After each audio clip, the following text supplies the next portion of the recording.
You said in there people counted you out. When did that happen?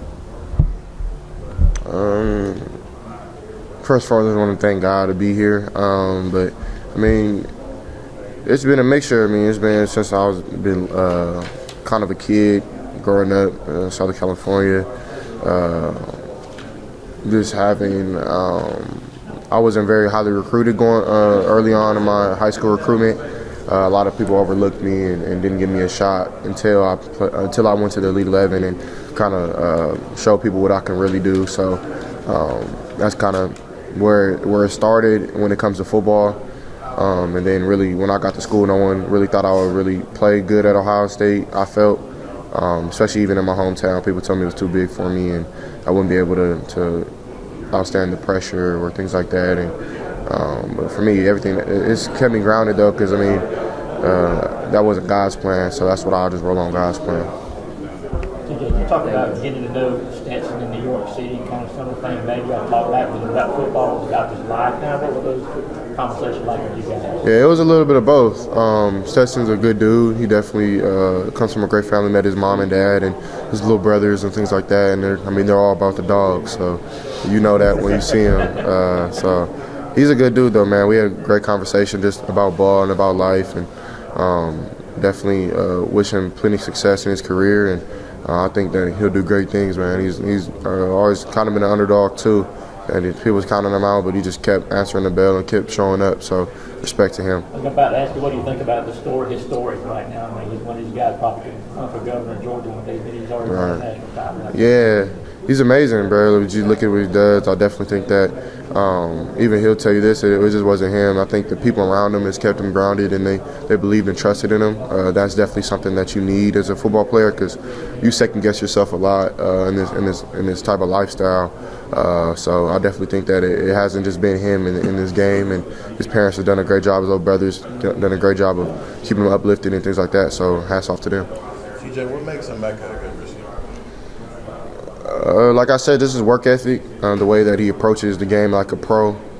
He's been like that since his freshman year, just kind of just having confidence out the roof and coming in with a mindset of I'm not just going to be Chris Olave, Garrett Wilson, and Jackson's backups. I'm going to be my own person and be dominant at that and learn from them guys. So I definitely that's what Zone 6 does. They learn from each other and they just get better and better every day. How unusual is it to have this underdog role? I mean, you put up such prolific numbers the last 2 years, and yet you come in here expected to lose to Georgia in Atlanta. Is that a different feeling? To hear that out, that noise from outside? Not really. I mean, I expect people to fold and twist and change and turn on me, so it's not nothing new. It is what it is. I mean, you got to go out there and just play what you got to play the game why you want to play. If we go out there and start playing why everybody else wants us to play and do things that everybody else wants us to do, then I think we'll get off schedule and not be Buckeyes and not be who we are to get here. You know what I'm saying? So I mean, I definitely I'm not surprised. And I mean, people have the right to their own opinion, so I don't really go against that. I wouldn't have any sleep if I did. So I definitely think that this is all meant to be and it's God's plan. So I'm rocking with that. Do you kind of like being in that position for a change, not being the overwhelming favorite and kind of being the team or the quarterback who nobody's expecting too much from? I mean, I don't really mind. Either way it goes. If that's being the underdog, if that's being the dog. So, I mean, whatever, I'm here, you know what I'm saying? And I think that's all that really matters is that we're here as a team. We're here as brothers. We deserve to be here. We played really good football all season. So at the end of the day, that's kind of how I look at it, is that we got to go play us. We got to go play our football. How much have you looked at Georgia's defensive front, and in particular Jalen Carter? I mean, I watch film, so I see him. The great players, dynamic up front. Jalen definitely is a problem, and he'll be a great player in his career. And it's going to be a really hard battle for the guys up front, including me, just moving around in the pocket, trying to extend plays just for that 1 second if I need it. And then the other guys are really good too. So, I mean, you got to just be sound and play physical. But I think my guys are good up front too, and I'll take my guys every time. So I think it'll be a fun game though. CJ, we've seen Georgia get beat deep some here and there this year. What have you seen that has allowed that to happen?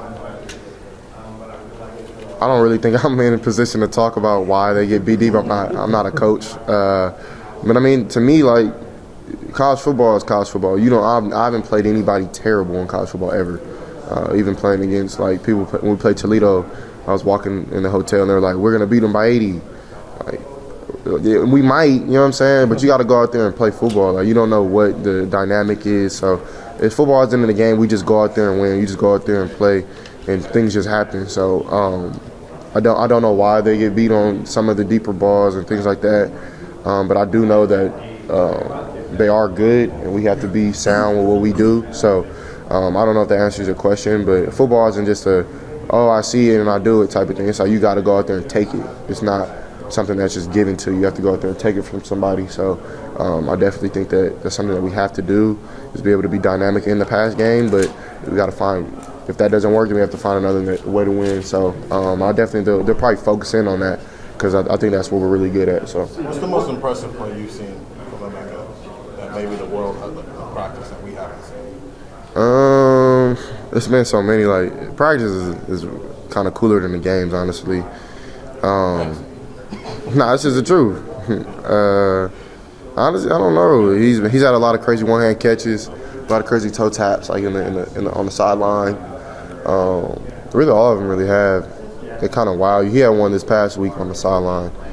Just a crazy one-hand catch. They kind of do me foul a little bit. They try to look cool. I think I'll be accurate, and they don't care. They try to make it. They try to make it a little extreme. So he just caught it with one hand on the sideline, toe tapped. So I was like, that's cool. Thanks for making me look terrible. Y'all have had great success with the deep passing game, as you mentioned earlier. What's the key to those shot plays, to hitting those consistently? I mean, like what Coach Day says, you have to be consistent in your intermediate passes and your short passes to have that blessing to take those shots, because you can't take those shots in 2nd and 10, 3rd and 10. Or you can, but it's not good football field when you're playing kind of behind the sticks. So I definitely think that a key to that is just us playing us, being us. You know what I'm saying? Just having front protection up front, tight ends doing their job, me making the right protection call, our receivers getting the right play and doing their job, and then being dynamic in the run game as well. We have to make sure we can run the ball. So I definitely think that plays a part into it. The only knock on you is the NFL scout told me he wants to see you ad-lib out of the pocket more. He says you're the best quarterback in the pocket, in rhythm. What do you say to that? I say that I am who I am. If that's what it says on the film, then I can't go against that. It is what it is. Do I think I can do it? Yeah. Do I think I need to do it all the time? No. And I definitely think that's just the easy way out.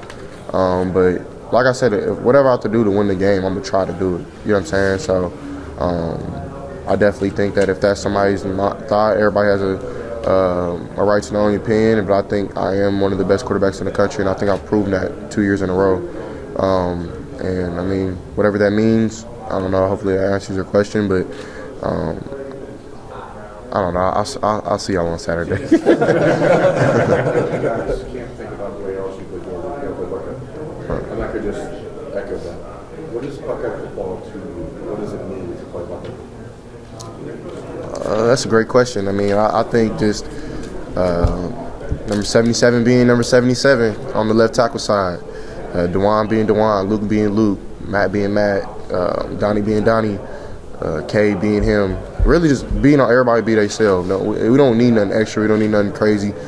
We just got to be ourselves, man. I think, and that'll take us home. So I think that's kind of what I meant, is just being ourselves and have complete confidence in that we can do it on our own strength. We don't need any of the hoorah and all of the crazy talk, and we don't. I mean, we've had that before, and I'm saying it does help, but right now it's really, you look around, it's kind of just us. So, and that's what kind of like. I'm sorry. I mess with Toledo though. My boy Dallas Gant goes there. Their quarterback is really good. I didn't mean no harm or foul by it. It's just I was going through the hotel and they just fans just assume that you're gonna win the game by this amount of points because of the spread or whatever. I don't even know what that means. So I guess the Burn doesn't know question would be either. about being yourselves. This is not trying to be a smart aleck, but the last 2 years we haven't seen Ohio State do what Ohio State Buckeyes do in the Big Ten. So what's the changer that gets you over that hump and puts you guys back on top of the Big Ten and on back? We playing in the playoff, bruh, so I don't know, bro. So we playing in the playoff. It's not about the Big Ten no more. It's about playing against Georgia. So I don't know if that answers your question, but that's how I feel. He's been looking good. I mean, I don't want to put too much out there, but I mean, I feel like he's back to his old self and just working hard and doing what he needs to do to play in this game. Because I mean, he's been kind of going through it, just not being able to play. So we're kind of feeling for him. That's probably one of my best friends on the team. So constant communication with him, just trying to make sure that he's all right in the head as well as physically. So.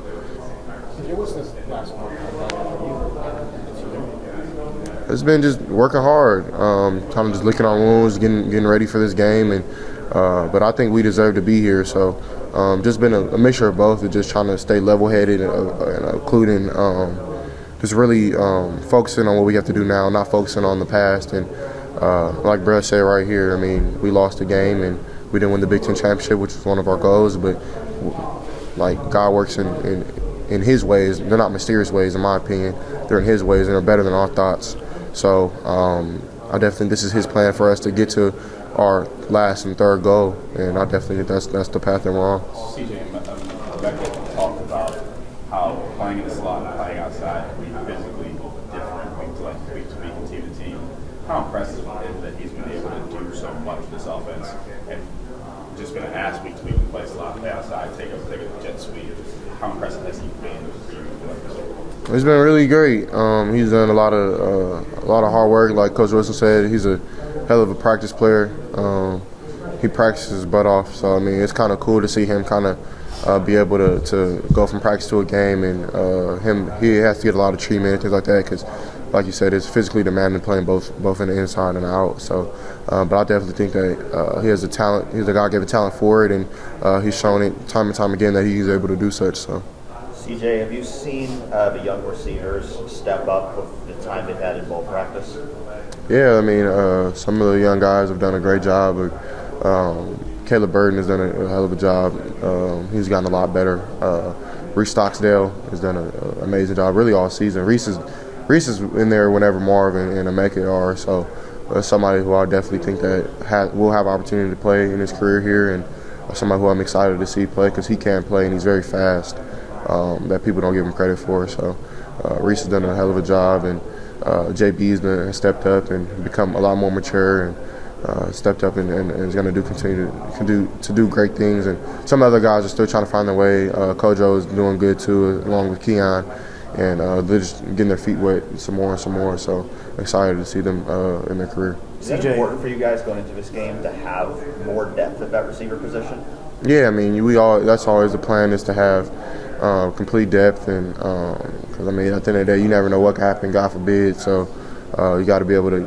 It has to be a next man up type of thing and mentality. So just to win the game, and I definitely think that that's something that we've been thinking about, and hopefully that we'll be able to execute on Saturday. CJ, Emeka alluded to after the loss to Michigan that maybe people had kind of forgotten about you guys. Is that added motivation for you this week that you've got another shot at this, and to kind of remind people that you're here and you're capable?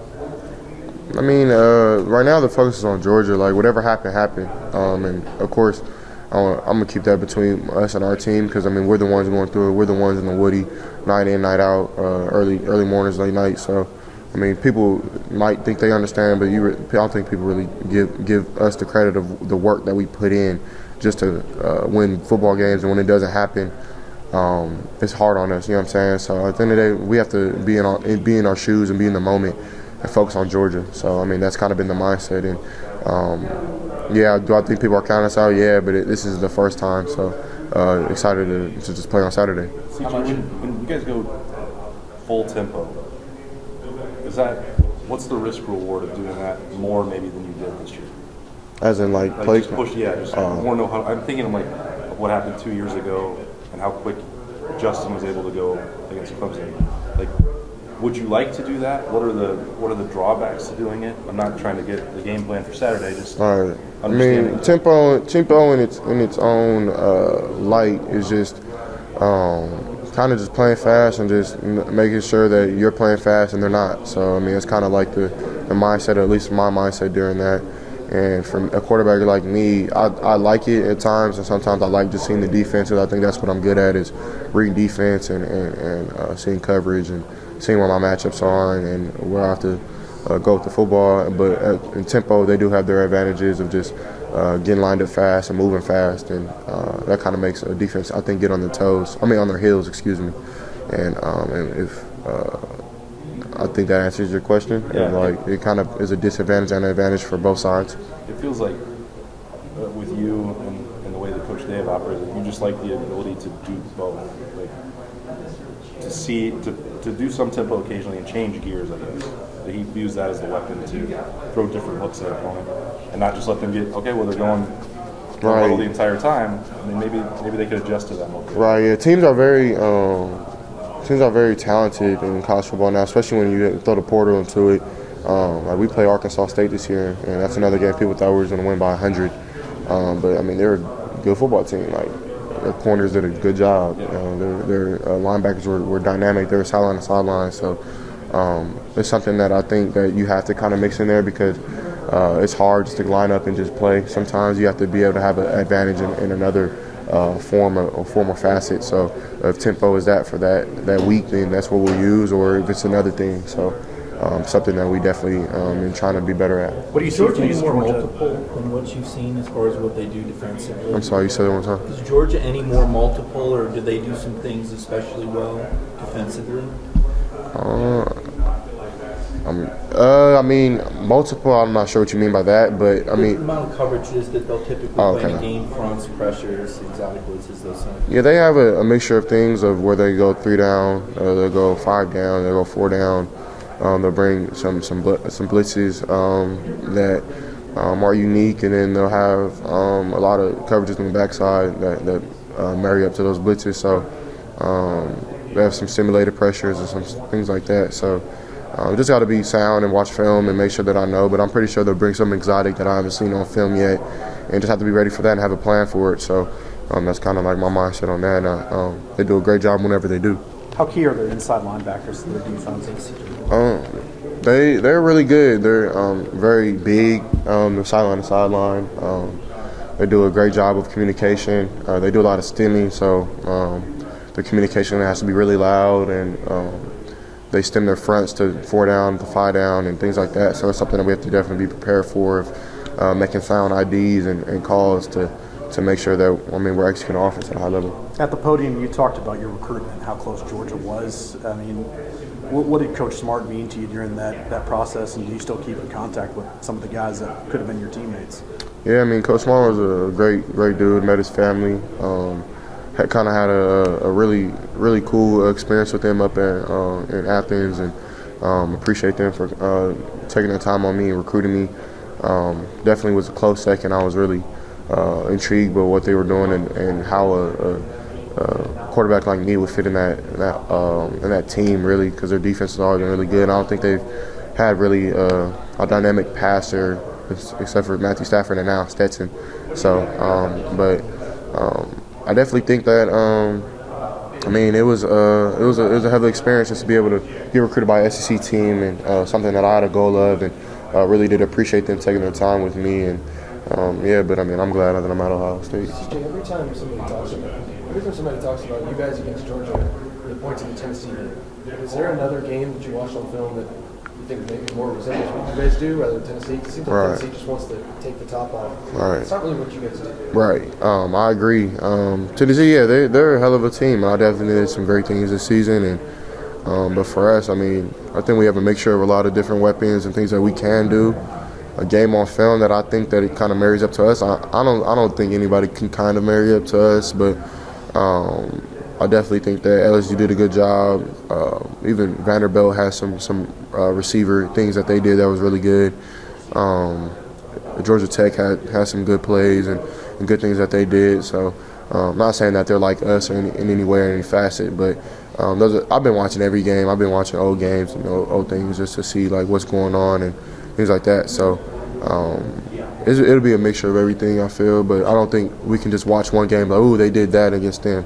But we have to be prepared for it. So. But you can see that a lot of people have been comparing you guys and Tennessee's offense just because you score a lot of points. But Right.